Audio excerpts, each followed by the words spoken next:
بسم اللہ الرحمن الرحیم۔ السلام علیکم۔ حقیقت سے سامنا چینل میں خوش آمدید۔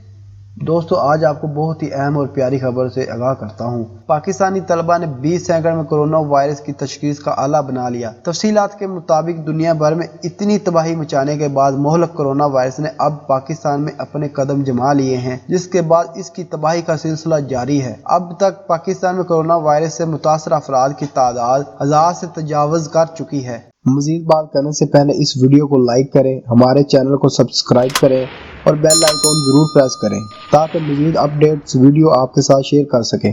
دنیا بھر کے ماہرین کی جانب سے کرونا وائرس کی ویکسین تیار کرنے کی کوشش کی جا رہی ہے، لیکن ابھی تک اس میں کسی قسم کی کوئی کامیابی سامنے نہیں آئی۔ تاہم ایسے میں 2 پاکستانی طلبہ نے کرونا وائرس کی جلد تشخیص کے لیے سسٹم ڈکلیئر بنایا ہے جو پھیپھڑوں کے کمپیوٹرائز ٹوموگرافی CT اسکین سے وائرس کو شناخت کرے گا۔ غلام اسحاق انسٹی ٹیوٹ صوبائی میں زیر تعلیم مکینیکل انجینئر محمد علی اور ان کے ساتھی کمپیوٹر انجینئرنگ کے طالب علم راہل راج نے یہ آلہ بنایا ہے۔ طالب علموں کا کہنا ہے کہ کرونا وائرس بہت تیزی سے پھیل رہا ہے، اس لیے انہوں نے وائرس کی تشخیص کے لیے درکار کٹس کی کمی کو مد نظر رکھتے ہوئے آرٹیفیشل انٹیلیجنٹ ٹول سے مدد لینے کا فیصلہ کیا ہے۔ ان کا دعویٰ ہے کہ ان کے بنائے گئے ماڈل کے ذریعے پھیپھڑوں کی CT اسکین کر کے کرونا وائرس کی موجودگی کی تشخیص 92% تک ہو سکتی ہے۔ قبل ازیں پاکستانی سائنسدانوں نے کرونا وائرس کی ویکسین کا ماڈل تیار کیا تھا۔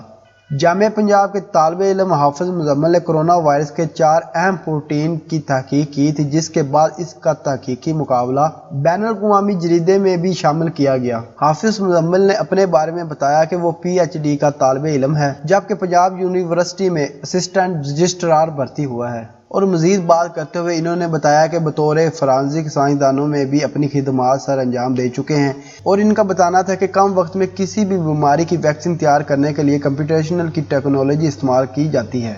حافظ مزمل نے بتایا ہے کہ اس نے بھی یہی ٹیکنالوجی استعمال کرتے ہوئے ویکسین کا ماڈل تیار کیا ہے، جس کی مدد سے کرونا وائرس کی ویکسین تیار کی جا سکتی ہے۔ دوستو، اگر یہ ویڈیو آپ کو پسند آئی ہے تو اس کو لائک کریں، شیئر کریں، حقیقت سے سامنا TV چینل کو سبسکرائب کریں اور نیچے کمنٹ سیکشن میں اپنی رائے کا اظہار ضرور کریں۔ Thank you.